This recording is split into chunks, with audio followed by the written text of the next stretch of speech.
9 મહિના કૂખમાં રાખી જેમાં જન્મ આપે, પેટે પાટા બાંધી જે પિતા મોઢામાં કોળિયો આપે, તેવા માવતરને ઘરડા ઘરનો આશ્રય લેવો પડે આ કળિયુગ નહીં તો શું છે?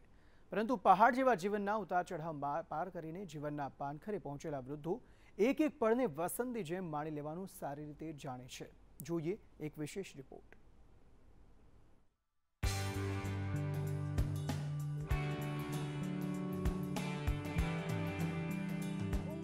ઉંબરે આવી પહોંચેલા આ વૃદ્ધો માટે આજે ઉજવણીનો અવસર છે.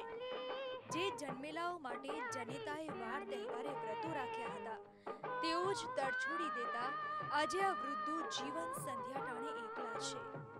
વૃદ્ધાશ્રમની શરણે આવેલા આ વૃદ્ધોના જીવનમાં હાલ તો પાનખર છે, પરંતુ બાહોશ નાગરિકોના સહયોગથી આ વૃદ્ધોના જીવનમાં વસંત જેવા દિવસો પણ હોય છે.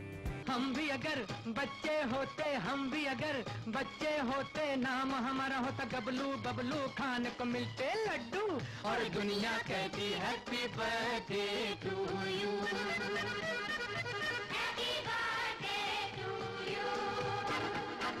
અને આજે એવો જ એક દિવસ છે.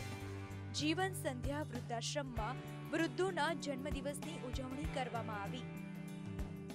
પછી જ્યારે બાળકની બર્થડે આવે છે ત્યારે તો માનો હર્ષ માતો નથી. આજ મારું બાળક 1 વર્ષનું થયું, પાપા પગલી બોલે છે, મમ્મા મમ્મા બોલે છે, તો બહુ જ આનંદ થાય છે જે આજ વર્ણવી નથી શકાતું. Life this is the first experience that I celebrate my birthday in this way.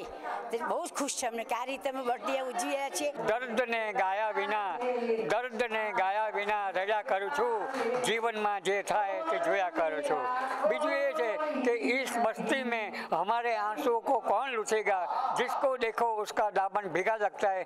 સમાજમાં અસ્તિત્વ ધરાવતા ઘરડા ઘરો કળિયુગની નિશાની છે.